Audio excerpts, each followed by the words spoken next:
اگر حق کے ساتھ یہ شریعت محمدی کے قانون کو نافذ کرتے تو ہندوستان کا رائٹر شبلی نعمانی کیوں لکھتا کہ پھنس گیا تھا بندہ؟ کیوں لکھتے؟ چھپا لیتے، جیسے بہت سارے ظلم کو، بہت سارے خجالت کو چھپایا، اس کو بھی چھپا لیتے۔ شبلی نعمانی نے کہا کہ آ گیا تھا مقدمہ خلافت راشدہ میں، کس کا؟ شرابی کا، شرابی کے دربار میں۔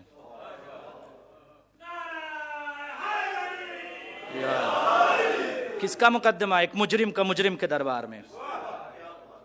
کس کا مقدمہ؟ ایک فاسق کا، فاسق کے دربار میں۔ ایک شراب نوش کا، غاصب کے دربار میں۔ نام نہیں لوں گا، ساری زندگی، ساری عمر نام نہیں لوں گا میں اس کا۔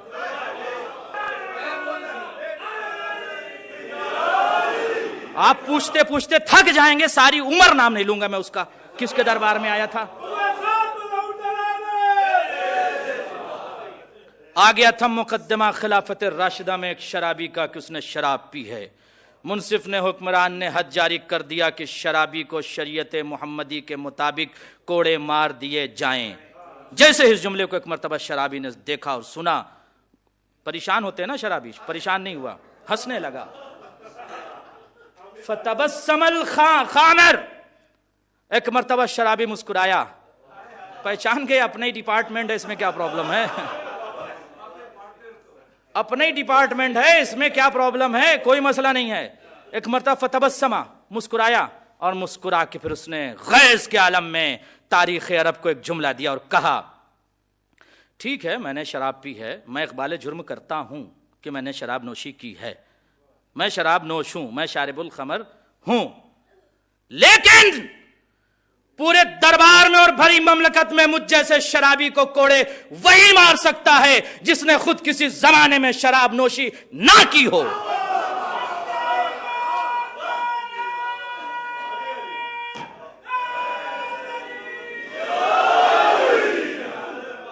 اب پھنسے میاں شبلی نعمانی، حق علی حق، حق علی حق۔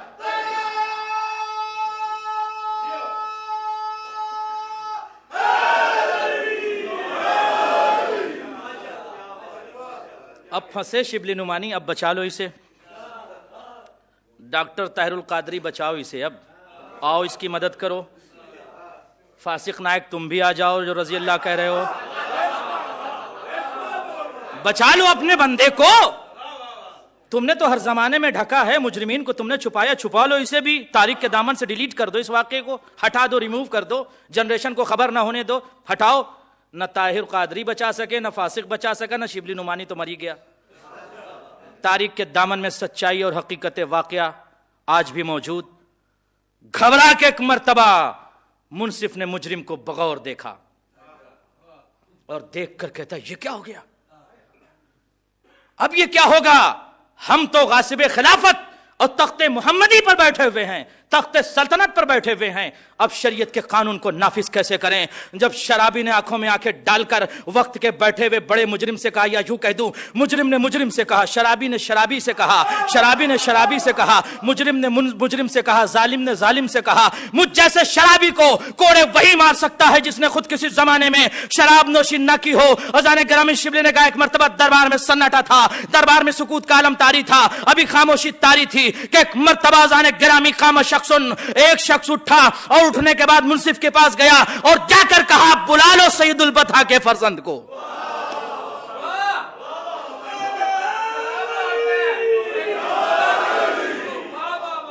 بلا لو سید البطحاء کے بیٹے کو، ورنہ تاریخ کے دامن میں یہ تاریخ کے دامن کا جز بن جائے گا کہ وقت کا منصف جو بنا ہوا تخت پر بیٹھا ہوا تھا شریعت محمدی کے قانون کو نافذ نہ کر سکا۔ کہا کیا ہوا، کیا کیا جائے؟ کہا سید البطحاء کے فرزند کے پاس جاؤ۔ کون سید البطحاء؟ کہ جس کے آنکھوں کو ڈوروں میں عرب کا مستقبل ترتا تھا، وہ علی اذان گرامی، وہ فرزند ابو طالب کہ جس کے لب سے نکلے ہوئے جملے کبھی حدیث بن جایا کرتے تھے اور کبھی کردار قرآن بن جایا کرتے تھے اور کبھی اقوال قرآن بن جایا کرتے تھے، کبھی افعال